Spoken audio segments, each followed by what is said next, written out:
Hi viewers, welcome to సీకో సెల్ఫ్. ఈరోజు మనం ఐఎస్ఎంఎస్లో స్టూడెంట్స్ యొక్క ఆపార్ పెండింగ్ రీజన్స్ మనం ఎలా ఎంట్రీ చేయాలనేది చూద్దాం. దానికోసం ఐఎస్ఎంఎస్ లాగిన్ కావాలి. ఇక్కడ మనకు లాగిన్ ఆప్షన్ కనిపిస్తుందండి. దాని మీద క్లిక్ చేస్తే మనకి ఇక్కడ ఈ విధమైన పోర్టల్ ఓపెన్ అవుతుంది. దాంట్లో మనకు అదర్స్ లాగిన్ మీద క్లిక్ చేయగానే మనకు లాగిన్ డీటెయిల్స్ అడుగుతుంది. లాగిన్ డీటెయిల్స్ ఎంటర్ చేసి సబ్మిట్ చేయగానే మనకి ఈ విధంగా చాలా రకాలైన ఆప్షన్స్ మనకు కనిపిస్తాయి. దీంట్లో స్టూడెంట్ ఇన్ఫర్మేషన్ సిస్టమ్ అనే ఆప్షన్ కనిపిస్తుందండి. ఒకసారి చూడండి. ఈ స్టూడెంట్ ఇన్ఫర్మేషన్ సిస్టమ్ అనే ఆప్షన్ మీద క్లిక్ చేయగానే మనం మళ్ళీ వేరే పేజ్కి వెళ్ళిపోతామండి.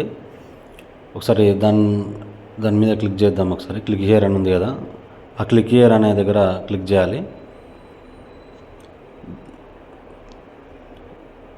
ఓకే, దీంట్లో మనకి చాలా ఆప్షన్స్ ఇవ్వబడినాయండి. Home, student info, reports, services, others, logout. Okay, దీంట్లో మనం సర్వీసెస్ అనే దాంట్లో 4 ఆప్షన్స్ ఉన్నాయండి. దాంట్లో మనం last option reasons for ఆపార్ pending దాని మీద క్లిక్ చేయాలండి. దాన్ని చూజ్ చేసుకోవాలి. దాని మీద క్లిక్ చేసినట్లయితే మనకి ఈ విధంగా ఓపెన్ అవుతుందండి. దీంట్లో మనం ఏ స్టూడెంట్ యొక్క ఇన్ఫర్మేషన్ అనేది పెండింగ్లో ఉంది, దానికి రీజన్స్ ఏంటి అనేది మనం ఎంట్రీ చేయాలనుకుంటున్నామో ఇక్కడ మన first of all class select చేసుకోవాలి.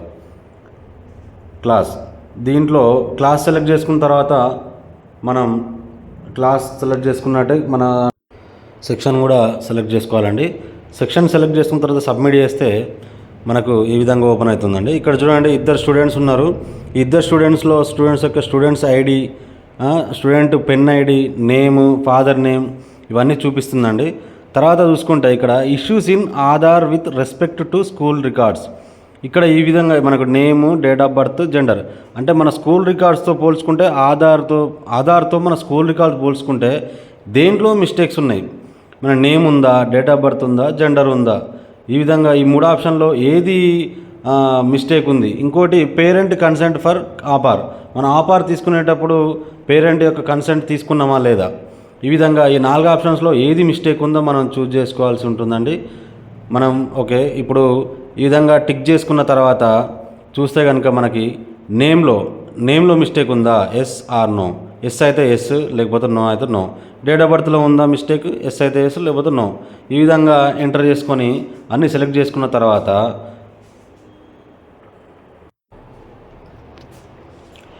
నెక్స్ట్ రిమార్క్స్ కూడా మనం ఎంటర్ చేయాల్సి ఉంటుందండి. ఏ విధమైన రిమార్క్స్ ఉన్నాయి, ఇప్పుడు దీంట్లో ఉన్నాయి చూసి మనం అంటే పెండింగ్ కారణం ఏంటిది, ఆ కారణాలు ఇక్కడ రాసుకోవచ్చు. రిమార్క్స్ అనేటివి ఖచ్చితంగా ఎంటర్ చేయాల్సి ఉంటుందండి. రిమార్క్స్ అనేవి ఎంటర్ చేసిన తర్వాత ఫైనల్గా మనం సేవ్ చేస్తే ఆ డీటెయిల్స్ మొత్తం సేవ్ అయిపోతాయి. నెక్స్ట్ ఈ విధంగా మనం సేవ్ చేసినటువంటి ఇన్ఫర్మేషన్ మొత్తం అంటే రిపోర్ట్ పెండింగ్ ఎక్కడ ఏ విధంగా ఉంది ఆ రిపోర్ట్ అనేది చూడాలనుకుంటే మనం అదే సేమ్ రిపోర్ట్స్ దాంట్లో ఆపార్ ID pending reason details report దీంట్లో చూస్తే మనం ఇప్పుడు ఎంటర్ చేసిన డీటెయిల్స్ అనేవి మనకు క్లియర్గా కనిపిస్తుందండి.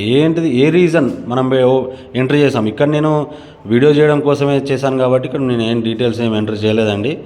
కాబట్టి ఇక్కడ ఒకవేళ మనం ఏమైనా డీటెయిల్స్ ఎస్ ఆర్ నో అనే ఆప్షన్ ఇచ్చేది ఉంటే ఇక్కడ మనకు క్లియర్గా కనిపిస్తుంది. ఓకే, ఈ విధంగా మనం మన స్టూడెంట్స్ యొక్క ఆపార్ పెండింగ్కి గల కారణాలు ఏంటో మనం సబ్మిట్ చేయొచ్చు. ఓకే అండి, ఈ వీడియో కనుక మీకు నచ్చినట్లయితే లైక్ చేయండి, షేర్ చేయండి, వీలైతే సబ్స్క్రైబ్ చేయండి. ఓకే, థ్యాంక్ యూ అండి.